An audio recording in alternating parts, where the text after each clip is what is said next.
Olá, juntos mais uma vez. Sou Adalberto Fagundes e estou aqui para lhe dar uma oportunidade única de você conhecer a Bíblia Sagrada, o livro de Deus, o livro mais vendido em todos os tempos. O que você deve esperar dessa aula?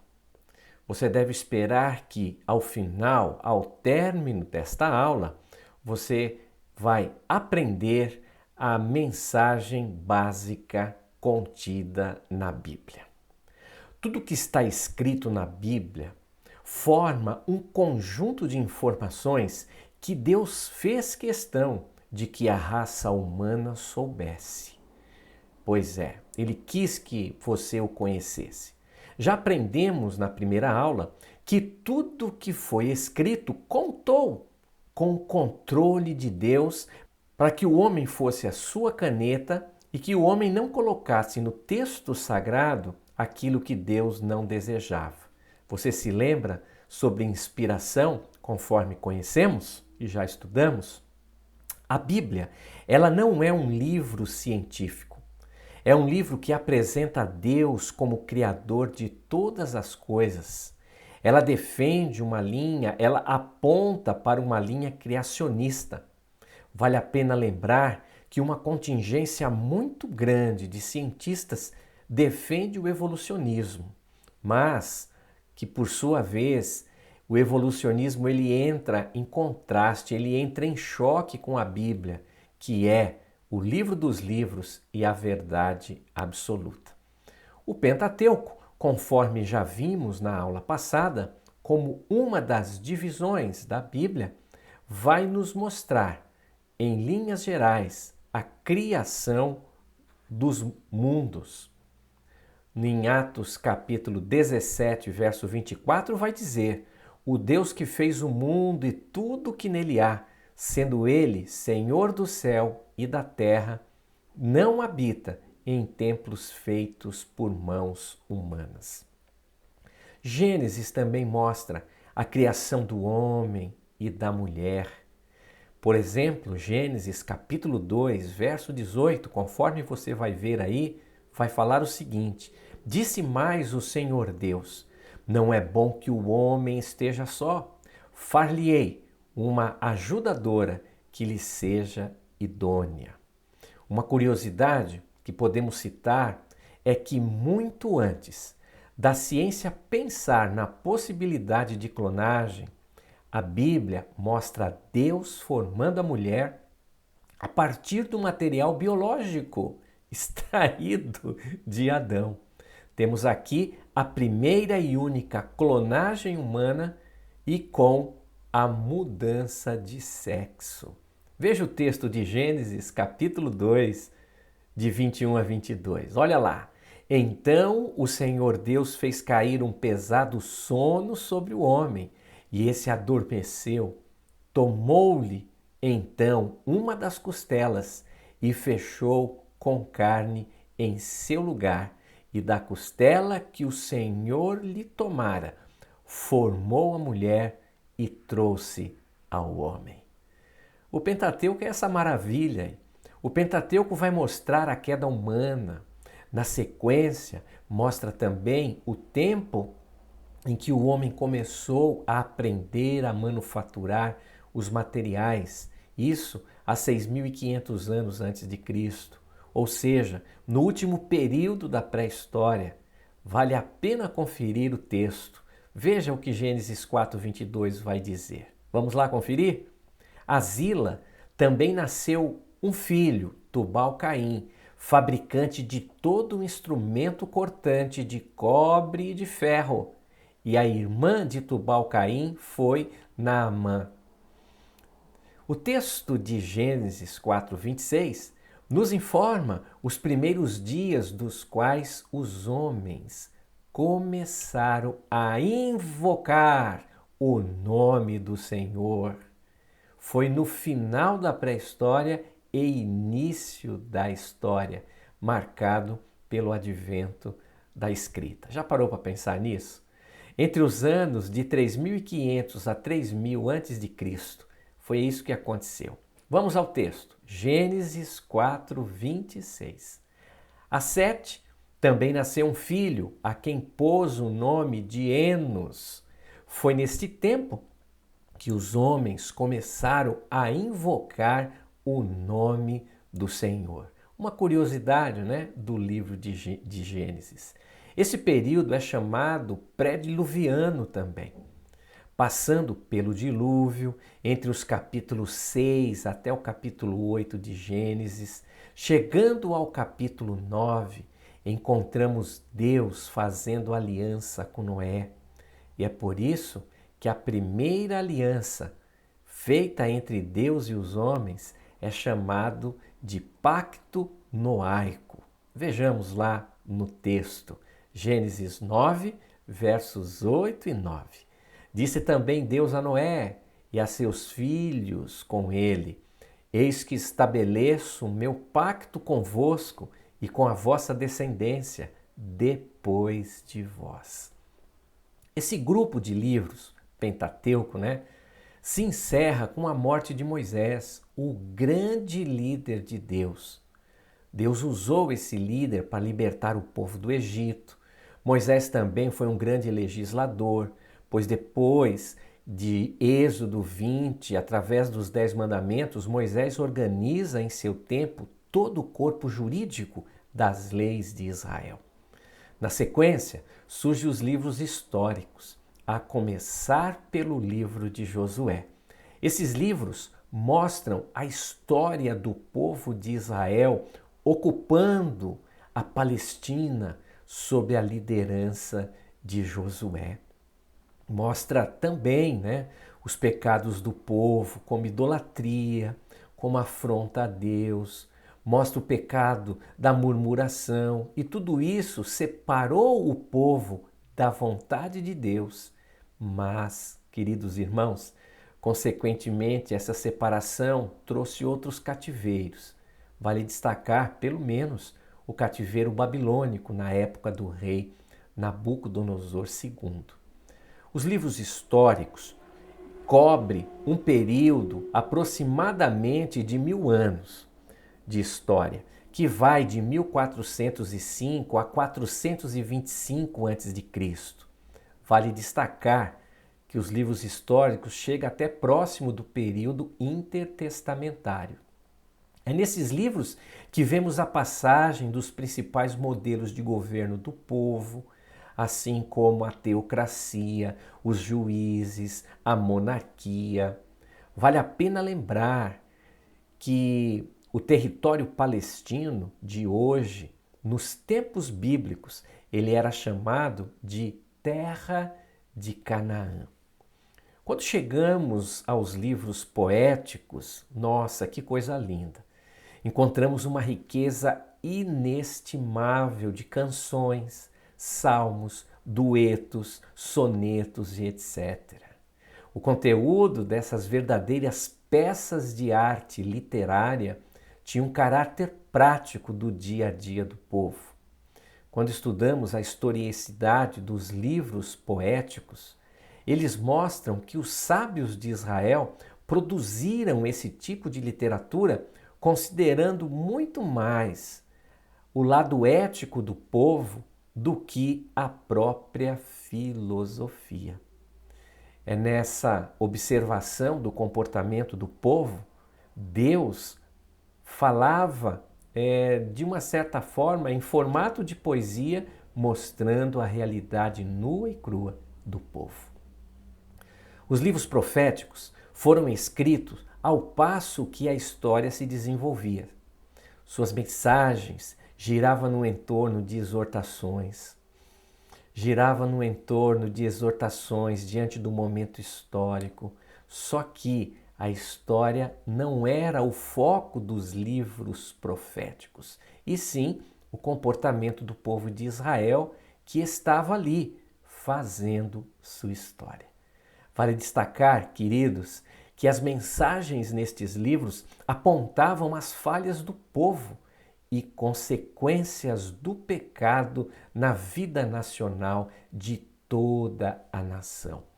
Uma característica desses livros muito peculiar é que eles acabam completando os livros históricos, oferecendo mais amplitude, mais profundidade a todos os contextos vividos por Israel. Aparentemente, ainda que a exposição desses livros tenham semelhança com a aula anterior, quando tratamos das divisões da Bíblia, eu destaco que a grande mensagem do Antigo Testamento, resumida em pelo menos 5 partes. Qual é a grande mensagem do Antigo Testamento? Primeira delas, Deus criou tudo. Segunda, Deus criou o homem. Terceira, o homem se afastou de Deus. Quarta mensagem, Deus começou a implementar um plano de redenção ou de salvação para o homem. E quinta mensagem, o homem deve esperar pelo Messias, o ungido de Deus, que salvará todo aquele que crê. Todas as experiências de Israel mostram a ação de Deus poderoso, que faz de tudo que pode fazer para cuidar do seu povo. Muito interessante isso daí. Conforme vimos até agora, parte da mensagem do Antigo Testamento tem a ver, foi feita, foi exposta através da história e experiência de Israel. Essa história apontou para um futuro, para que no futuro nasceria o Messias, ungido de Deus, enviado de Deus. É exatamente dentro deste contexto que o Novo Testamento começa. Veja, por exemplo, que o primeiro livro do Novo Testamento é o Evangelho de Mateus, que começa exatamente mostrando a genealogia de Jesus.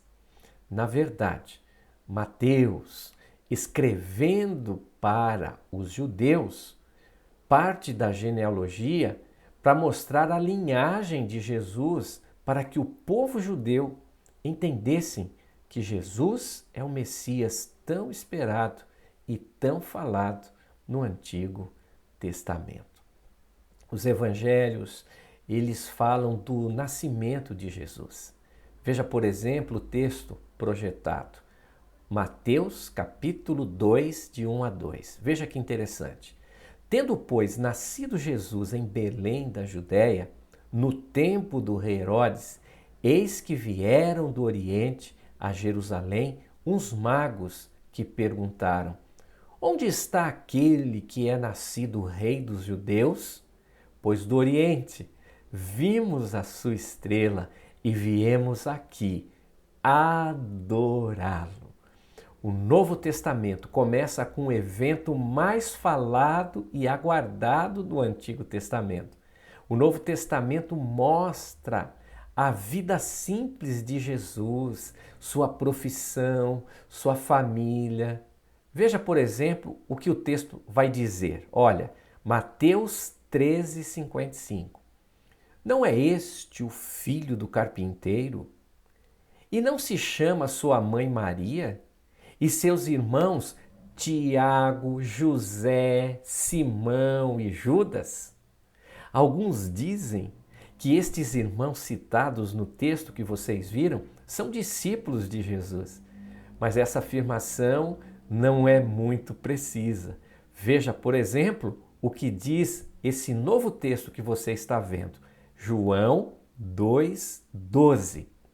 Depois disso, desceu a Cafarnaum.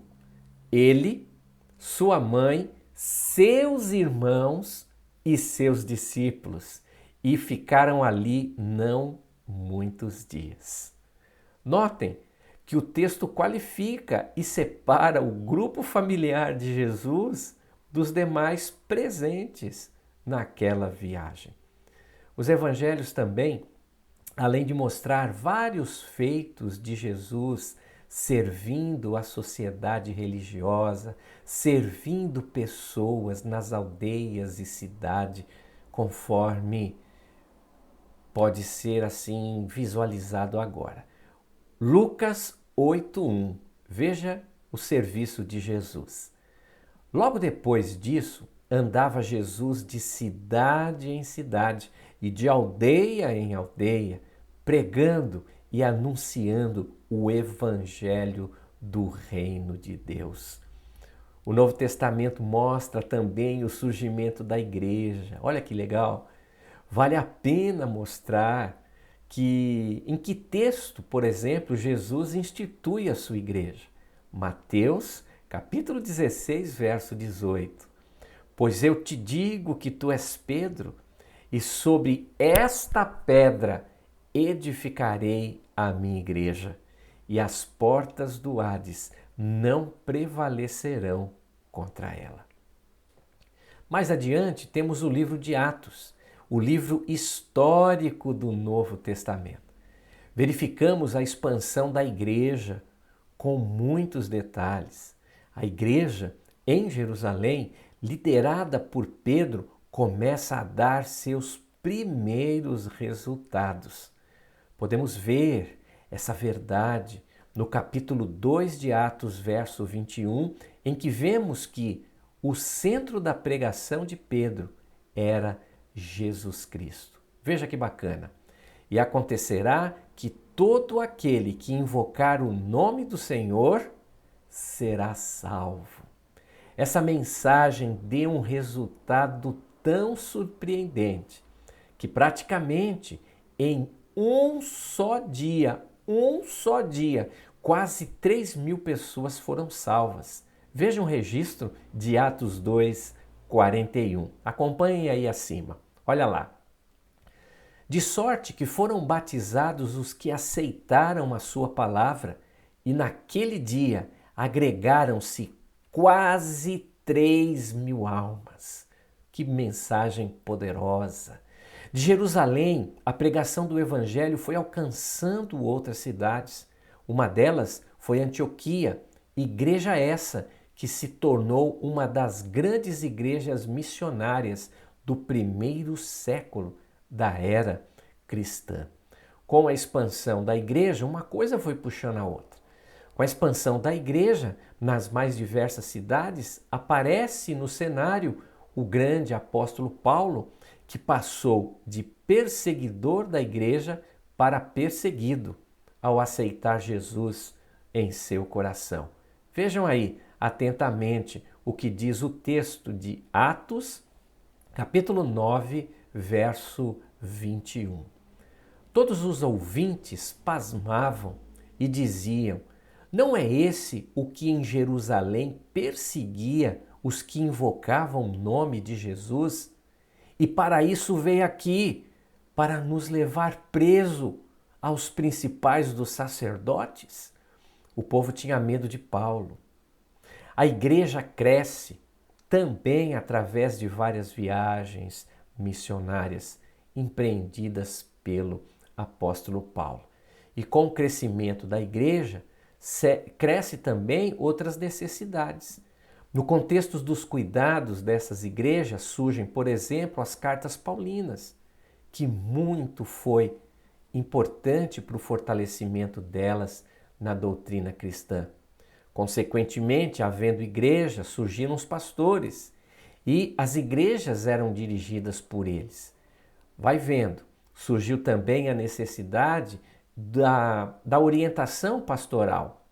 Então surgem as cartas pastorais, como 1 Timóteo, 2 Timóteo, Tito e etc. A igreja podia contar, para seu elevo espiritual, com outro tipo de literatura geral para estas igrejas. O nome dessas cartas são chamadas cartas gerais, que contêm ensinamentos relevantes para os dias de hoje também, não só para aqueles dias. A verdade absoluta, que é a Bíblia, ela não envelhece, pois a verdade é verdade em qualquer época. A verdade é verdade em qualquer cultura.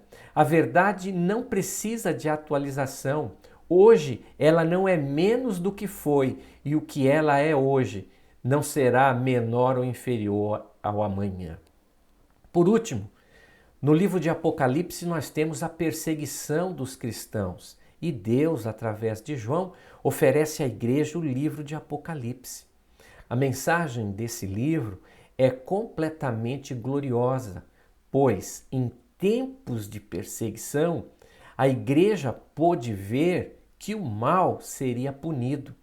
O Jesus Cristo, ungido, o Messias de Deus, triunfaria sobre todos os seus inimigos e o diabo seria jogado em um lago de fogo eterno. Há uma mensagem central em tudo que foi apresentado até agora para você. E a mensagem central da Bíblia é que Deus é o Criador de tudo. O homem se desviou de Deus, mas o Criador, em sua infinita misericórdia e graça, ele elaborou um plano de redenção, um plano de salvação, um plano de resgate ao homem que se havia perdido. Enquanto o Antigo Testamento anuncia a vinda de um Messias que iria resolver o problema da separação entre o homem e Deus, o Novo Testamento mostra que o Messias, ou o chamado Cristo, ele já nasceu. Ele realizou sua missão de resgate humano na cruz. Ele voltou para o Pai. Ele, 50 dias depois, enviou o Espírito Santo para conduzir a igreja. Mas o Novo Testamento vai dizer que em breve ele voltará para buscar a igreja. A mensagem bíblica é uma mensagem de amor que conta a história do Deus Criador trabalhando para resgatar e salvar a humanidade que se havia perdido. Conforme podemos ver no texto que eu vou projetar agora para você, olha lá, Lucas 19:10.